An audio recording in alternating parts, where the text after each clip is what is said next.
Hi friends, எல்லாத்துக்கும் வணக்கம். எங்கள் மீன் தொட்டி பாருங்கள். இது நாங்களாக ஒவ்வொன்றா வாங்கிட்டு வந்து செட் பண்ணது. ஃபஸ்ட்டு பழைய டேங்க் இருந்தது, அதையவே வச்சுட்டோம். அப்புறம் பார்த்துட்டிங்கன்னா கீழே ஃபுல்லாகவே கருங்கல், கிணத்துக்கல் எடுத்துகிட்டு வந்து, ஏன்னா கல் ரேட் அதிகம்னாங்க, அதனால் எடுத்துகிட்டு வந்து வச்சு பழைய மோட்டரவே ரெடி பண்ணி செட் பண்ணியிருக்கிறோம்.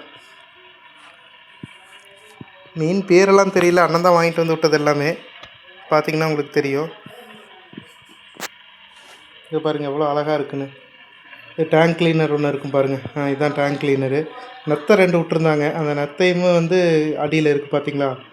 அந்த நெத்தை 2 ப்ளஸ் டேங்க் கிளீனரு எவ்வளோ அழகாக படுத்துருக்கு பாருங்கள்.